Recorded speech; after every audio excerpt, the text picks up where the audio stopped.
Okay? Having authority in your sales presentation is like having a mind control device. Think about how quickly you respond to your doctor's commands, right? So if you go to the doctor and the doctor tells you, hey, jump up on this table right here, how quick do you jump up on the table, Ramiz? Right away. Right? And why is that? Why do we listen to our doctors like that? Because they should know what they're talking about. Well, because they have authority, right? I mean, we're there because we need help. They are the authority figure. And when they ask you to raise your arms above your head, you just do it. When they ask you deeply personal questions about your private habits that you don't tell anybody else, you tell them honestly what they are. And then when they send you to get some tests done, you dutifully set those appointments and go do them. That's what happens when you're around an authoritative figure. You do what they ask you to do. You don't ask why. You don't ask how long it's going to take. You don't assume based on their stethoscope around their shoulders, their degree hanging on their walls in their office, and their names that are outside on the building. You know, you see all this stuff and you go, okay, this person is an authoritative figure. This person is the real deal. And when you're authoritative, listen to what I'm going to say here. When you have that sense about you, when you have that authority sense about you, you can bend the world around your will. Okay? You can bend people you can get them to do things that they wouldn't normally do for just anybody. Okay? Authority in sales. Let me talk about this for a minute. Having authority in sales is really the ideal effect that we want to have on our prospects. Okay? Now you're probably all going, Vince, that sounds great, but I'm not a doctor. Okay? I'm not a these people can't see my name on the building, right? It's probably what many of you are thinking, but that's where the problem lies. It's in your own mindset. You see, when I get on the phone with somebody, I view myself as the doctor of final expense. And this is a mindset that I have. Why do I have this mindset? Because I've spent tens of thousands of hours preparing myself, educating myself, learning the sales process, learning the products, learning everything that I need to know in order to diagnose this person's issue. So in my mind, I am the authority. There is nobody better than me. Now, that may come across as pompous or arrogant or whatever. I don't view it that way.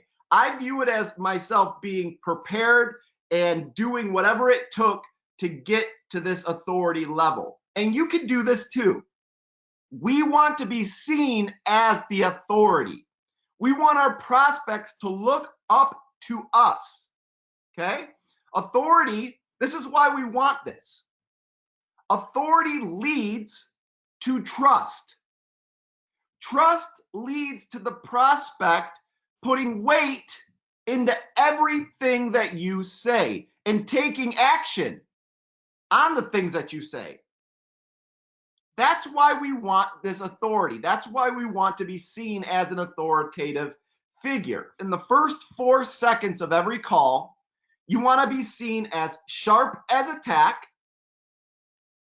as an expert, and as a person of authority or a force to be reckoned with. You want to identify yourself that way within the first 4 seconds. Now, Ramiz, how do we do that in the first 4 seconds? I mean, that sounds crazy. Well, you do it with your voice. Right. So, like, give me an example of what you mean by you do it with your voice. What would an authoritative person, a person that's sharp, a person that sounds like an expert, what would they sound like? Well, they would speak with confidence, conviction, and certainty. And as soon as they pick up the phone, right away, their energy and enthusiasm and excitement in the first second would dictate the foundation of the entire call, the customer's feelings and their judgments initially on the call, not necessarily waiting until you were comfortable before you started getting into that mode. Exactly right. And when somebody interjects, because you can answer the phone with confidence, conviction, with certainty, and somebody could still say to you, somebody could still come back to you and say, well, I already got this, or I don't have any money right now, or they could object or share some form of a concern to you. But if you don't come back with a confident statement with energy and you don't sound sharp, then you're not going to seem like an authority. But if you can come back and say, you know what, Ramiz, thank you for sharing that with me. This is just an informational call, and then pivot back into it. And you can say that with authority, and you can continue that through the process. That's how you start to develop authority right out of the gate. And unfortunately, salespeople have a disadvantage that doctors don't face. You can't get a sales doctorate, really. I mean, I don't know where you can get one that makes people automatically respect you. Your name's not on a building.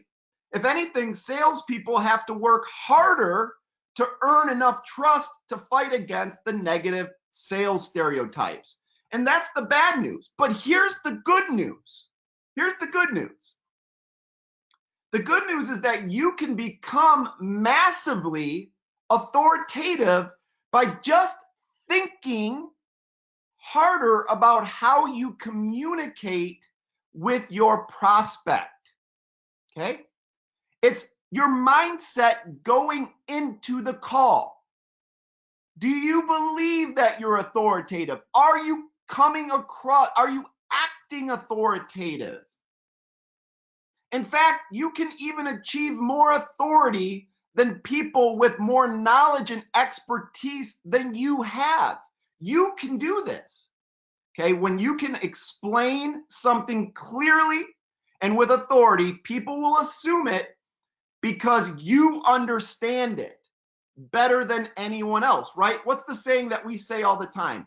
Ramiz, it's not that they have to believe what you're saying. They have to believe that you believe what you're saying is true. Okay? And when you speak with authority and you speak with clarity to your customers, I don't care what you're talking about, whoever is more clear, whoever has more authority, who can ever explain it better and more simple is going to win. Why can't we all communicate with the clarity? Do you have any guesses, Ramiz, why we can't all communicate with this authority and clarity? It's going to be just a guess. Is that what you're looking for? I want to guess. I would say anybody else can guess too. Why is it that most people don't have this level of communication, of authority and clarity in their speech? Why is that? My initial gut feeling was the fact that I think some of us make it too complicated. That was my initial gut thing. Keep man, it. Ramiz, you hit it right on the head, man. Okay, it's good. The curse of knowledge. It's the curse of knowledge. The biggest barrier to communicating effectively to your prospects is the fact that you know too much and you may be thinking like an insurance agent and not a regular person. When you know your product inside and out, you forget what it's like to not know it, or you assume that other people know this stuff or they think like you think. So how can we be more clear? How can we speak with more authority and be more clear? If you're confusing in your communications, your prospects won't slow you down, right? So most prospects, as you're going through your sales presentation and you're confusing, most of these people are not alpha people. They're not authoritative. They're not going to say, hold on, Vince, slow down. I don't understand you. Or they're not going to tell you the truth. They're not going to tell you. Instead, at the end, they're going to say things like, well, let me think about it. You know what? I need to talk to somebody else. You know, they're going to say things like that to you, as opposed to stopping you and saying, hold on, Ramiz, I don't understand what you're saying here. That just doesn't happen. Very rarely does that happen. So here's the deal. If you're confusing in your communications, your prospects are not going to slow you down. They're just going to tune you out.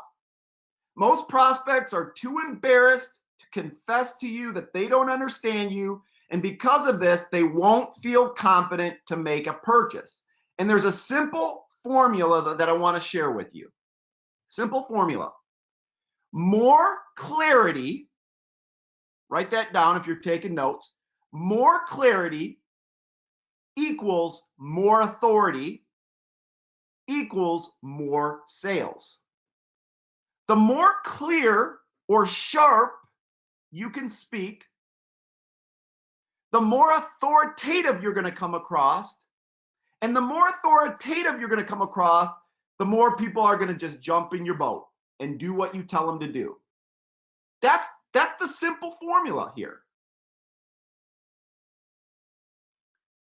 If you want to create uninterrupted communication flows that establish you as the, well, I'm going to ask you a question. Excuse me. Want to create uninterrupted communication flows that establishes you as the authority? Do you want to do that? Ramiz, would you like to be able to do that? Absolutely. All right. Well, I have a few ways that you can improve how to speak with clarity and do that. So here's the thing. Number one, you want to stick to what is relevant. Okay? So you should be asking yourself this. What does my prospect need to understand regarding their situation around this policy? What does my prospect need to understand? Not what you want to tell them, not all this information, not, you know, how many times have we heard agents say things like, you know, try to explain cash value and how it works and how much cash value goes into the policy and how much of it goes to pay towards their insurance and all, you know, like they get into all these like, you know, minutia details and stuff, right? Have you ever heard agents doing that kind of stuff, just over explaining things, Ramiz? Yeah, that's a big one. Going into detail about term or universal life, or those are exactly areas that some of us try to show off our knowledge.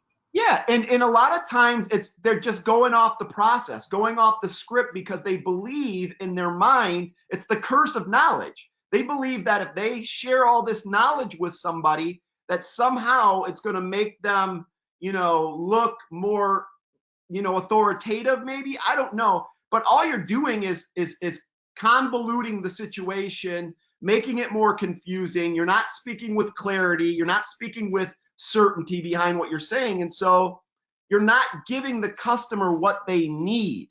All they need is what they need. Every piece of information that you throw at your prospect is weight they must bear, okay, before making an informed decision. It's another weight that they got to bear. It's another thing they got to think about, okay? And if the weight becomes too heavy, their understanding will break. Stick to only what the prospect needs to know about our product and their situation. You can keep the extra information in your back pocket in case they have questions. The second thing that I want to cover with you is you want to define the key terms, okay? Every word of technical jargon is I guess it's, so to speak, like a brick that builds a wall between you and the prospect. Simple terms like premium or whole life or term life. Okay, now these may seem obvious things to you, and you may assume that your customer knows the difference between whole life and term life. But you shouldn't underestimate other people's ignorance. Okay? Don't just assume that they know what these terms are. You need to ensure that your prospect understands them before talking about them, and you need to keep it simple, stupid. KISS. Keep it simple, stupid. Now, when you're going through the features and benefits, how do you speak with authority? Okay? Ramiz, we've been helping people with these plans for over 100 years. And this plan, it will never go up in price. And you can never be dropped or canceled by the company. It stays with you for your whole life. And that's what you want, isn't it? Now, that's speaking with a level of authority. Okay, nobody's going to question me on that. And then when I tell them this stuff, I'm going to maybe reiterate it. I'll maybe go back and reiterate certain points. Now, this is going to be with you for your whole life.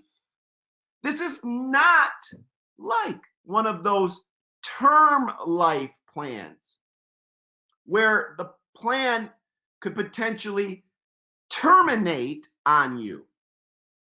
So you got to explain things and keep it simple, stupid. Don't get off into like all this left field jargon. And then get these agreements. Get them to agree. All right, the third thing that I want to touch on is communicate what things do instead of how things work. Communicate what things do instead of how things work. How things work is very confusing. That's confusing. But everybody understands what things do. Does that make sense, Ramiz? It absolutely does. Let me give you an example. Imagine you're talking or explaining what a car does to, I don't know, like Isaiah. How old is Isaiah? He just turned 5. Okay. So imagine you're explaining what a car does to a 5-year-old boy. You can go the technical route, and this is what some agents do. And you could say something like, a car, it needs fuel. It's injected into the cylinders, and then it's ignited by the spark plugs, which compresses the pistons down, then which rotates the crankshaft. And the power from the crankshaft is used to spin the wheels, which powers the car forward. If you told Isaiah that, what would he say to you?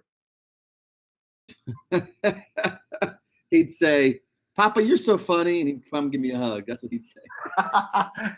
Exactly. Even though that's an oversimplification of how a car works, you'd probably lose him. He'd probably look at you and be like, "Daddy, what does injected mean?" Like it's but that's what I'm talking about. But that describes the functions. Okay. Now, if you were to pull back and explain it more simply, you might say this to Isaiah, right? You might say, well, Isaiah, when you take this little stick shift into gear and press the gas pedal, the car will move forward and it'll take you to where you want to go. Right? It's still true. Exactly. It still answers the question, what does a car do? But since you're limiting it to the simplest cause and effect explanation, it's easy to grasp. And that's what people want.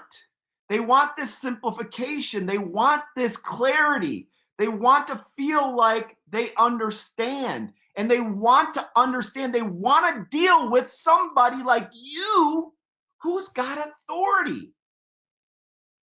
They don't want to deal with some confusing guy who has all this knowledge but just is confusing the shit out of them.